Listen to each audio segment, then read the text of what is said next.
Right. It's a loophole. Yes. It basically, the government-funded NGOs are a way to do things that would be illegal if they were the government, but are somehow made legal if it's sent to a so-called nonprofit. But these nonprofits are then used to, people cash out these nonprofits. They become very wealthy through nonprofits. They pay themselves enormous sums through these nonprofits. It's so insane that that's been going on for so long. It's a gigantic scam, like one of the biggest, maybe the biggest scam ever. And how many NGOs? I think there's a total number of NGOs, probably millions, but in terms of large NGOs, tens of thousands. It's actually kind of a hack to the system where someone can get an NGO stood up for a fairly small amount of money. Like George Soros was really good at this. So he figured out that you could leverage a small amount of money to create a nonprofit, then lobby the politicians to send a ton of money to that nonprofit, so you can take what might be, a $10 million donation to a nonprofit to create a nonprofit and leverage that into $1 billion NGO. And a nonprofit is a weird word. It's just a non-governmental organization. And then the government continues to fund that every year. And it'll have a nice sounding name, like the Institute for Peace or something like that. But really, it's a graft machine. And what are the requirements with that money? What do they have to do? Just really no requirements at all. So they just get grants and the government just assumes that they're doing good work. I think a lot of people in the government know that they're not doing good work.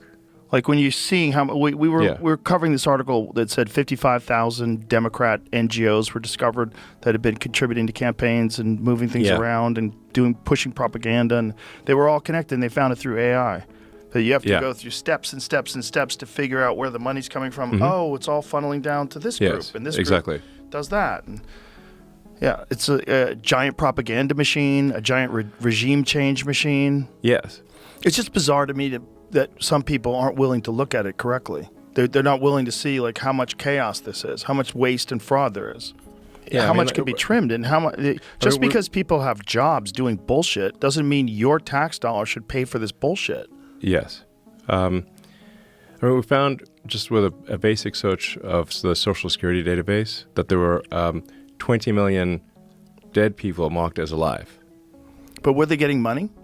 Some of them are getting money. What percentage of them? It isn't clear. We're actually trying to run this ground. I was trying to get an answer right before the show. What it looks like is that most of the fraud is not coming from Social Security payments directly, but because they are marked as alive in the Social Security database, that they can get disability, unemployment, sort of fake medical payments, and other things because they're marked as alive in the Social Security database. Mm. So it looks like it's a bank. The fraud is a bank shot, essentially. They bank shot into Social Security. They just do an "Are you alive?" check, and then get fraudulent payments from every other part of the government. The main payments computer is called PAM. That's responsible for almost $5 trillion of payments a year, roughly $1 billion an hour. You could put a payment through with no payment categorization code and no description on the payment, like basically untraceable blank checks.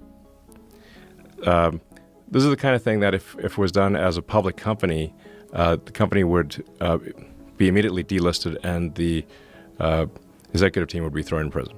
We said, okay, our recommendation to the Treasury and the Federal Reserve was like, we need to make the payment categorization codes mandatory, not optional. There needs to be an explanation. We're not judging the quality of the explanation, but there should be some explanation for what this payment is for above nothing. My guess is that probably saves $100 billion a year. Jesus Christ. That's where was that money going? Rough order of magnitude. Where was that money going? Well, so this is where you get into the sort of gray boundary between waste and fraud. If money is sent to a person or organization from the government, and you didn't really deserve it, but the government still sent it to you, is that waste or fraud? I mean, there's a lot of payments that where someone just approved the payment, but then that payment officer changed jobs or retired or died, and the payments just keep going. You know, it's like if you forget to pay your gym membership or something like that. Right. Now imagine it's not the gym membership. You said your gym membership's $20 billion a year or something, you know.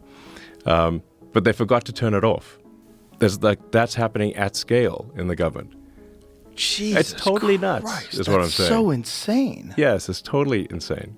Send me a picture of the thing. Like, you could literally have AI generate the picture. But if you're not even willing to try to trick me, then we're like not going to send the money, okay?